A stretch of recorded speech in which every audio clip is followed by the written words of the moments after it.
दशहरा आने वाला है। दशहरे को 2 दिन रह गए हैं, तो इंदौर में एक प्लानिंग की गई थी कि जिन्होंने अपने पतियों को मारा है, पुरुष प्रताड़ित जो संस्था है, उन्होंने एक योजना बनाई थी कि जिन्होंने भी अपने पतियों को मारा है उनके पुतले फूके जाएंगे। 10 महिलाओं का इसमें नाम था कि दशहरे के दिन शूर्पणखा के तौर पर इन महिलाओं को फूका जाएगा। लेकिन आज हाईकोर्ट ने उस पर रोक लगा दी है। हाईकोर्ट ने साफ तौर पर कहा है कि ये पुतले जो है वो नहीं फूके जाएंगे। हाईकोर्ट ने इस पर रोक लगा दी है। आपको बता दें कि जिन जिन महिलाओं के पुतले फूके जाने थे उसमें शशि फिरोजाबाद जो यूपी से थी, जिन्होंने हत्या की साजिश की थी अपने प्रेमी के साथ मिलकर, और जहर अपने प्रेमी से मंगवाया था और दही में मिलाकर अपने पति को दे दिया था, जिसके बाद उसकी मौत हो जाती है।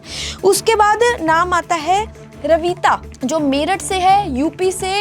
ये केस काफी चर्चाओं में रहा कि उसने सांप से डसवाया था अपने पति को। ये केस भी काफी चर्चा में रहा था। उसके बाद नाम आता है मुस्कान। मुस्कान का नाम तो सभी को पता है, जिसने अपने पति के टुकड़े कर कर नीले ड्रम में उसे डाल दिया था और उसके ऊपर सीमेंट भर दिया था। ये केस भी काफी चर्चाओं में रहा था।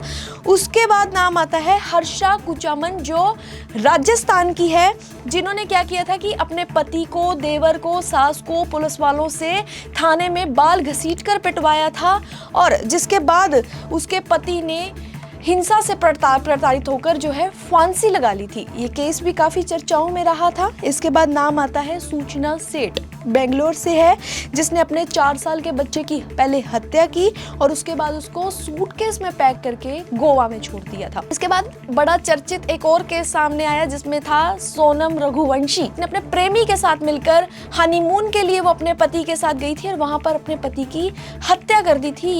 ये केस भी जो है वो काफी चर्चाओं में रहा था। इसके बाद आया था नाम निकिता सिंघानिया, जौनपुर यानी यूपी से थी। ये भी आप सबको पता है कि अतुल सुभाष नाम का व्यक्ति था, जिसे इतना प्रताड़ित किया गया था कि उसने लास्ट में आकर परेशान होकर वीडियो भी बनाई थी और बाद में अपनी पत्नी पर गंभीर आरोप लगाए थे और बाद में उसने सुसाइड कर लिया था।